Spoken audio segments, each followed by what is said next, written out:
দার্জিলিং ট্রিপে টয় ট্রেনে চেপে ঘোরাটা একদম ম্যান্ডেটরি।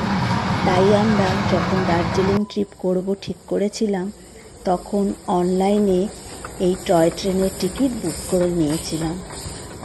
কারণ শুনেছিলাম দার্জিলিংয়ে গিয়ে টিকিট পাওয়া খুবই মুশকিল, প্রচণ্ড ভিড় হয়। তাই দার্জিলিং থেকে ঘুম এবং ঘুম থেকে আবার টয় ট্রেন দার্জিলিং স্টেশনে ফিরে চলে আসে। মাঝখানে বাতাসিয়া লুপে 20 মিনিট ট্যুরিস্টের জন্য দাঁড়ায় ট্রেনটা। তারপর ট্যুরিস্টরা বাতাসিয়া লুপ ঘুরে আবার ট্রেনে উঠে পড়ে। সেখান থেকে ট্রেন হুম স্টেশনে যায়। হুম স্টেশনে কিছুক্ষণ অপেক্ষা করে তারপর আবার ট্রেনটা সোজা দার্জিলিং স্টেশনে ফিরে আসে। তখন আর বাতাসিয়া লুপে দাঁড়ায়নি। আর একটা জিনিস,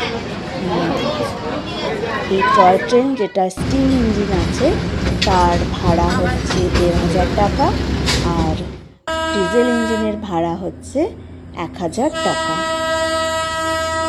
ভীষণ সুন্দর পাহাড়িয়া পথ। এই টয় ট্রেনটা পুরো গোল চক্রাকারে বাতাসিয়া লুপকে ঘুরে ফিরে আসে। একদম দার্জিলিং শহরটাকে পুরো দেখা যায়। অপূর্ব সুন্দর এর পাহাড়ি সৌন্দর্য। আর দার্জিলিং থেকে টয় ট্রেনে যেতে ঘুম হয়ে আবার দার্জিলিং ফিরে আসতে মোটামুটি 2 ঘন্টার মতো সময় লাগে। কখনো একটু বেশিও লাগতে পারে, কারণ রাস্তার মধ্যে দিয়ে যেহেতু ট্রেনটা যায়, অনেক সময় জ্যামে আটকে পড়ে, এইসব বিভিন্ন কারণ থাকে। আর এত সুন্দর টয় ট্রেনের চারিপাশটা খোলামেলা, মানে কাঁচ দিয়ে ঘেরানো, পুরোটা আর কি ভিস্টাডমের মতো, যে বাইরে থেকে পুরো প্রাকৃতিক সৌন্দর্য ভীষণভাবে উপভোগ করা যায়। আর এই জায়গাটা তোমরা দেখতে পাচ্ছ,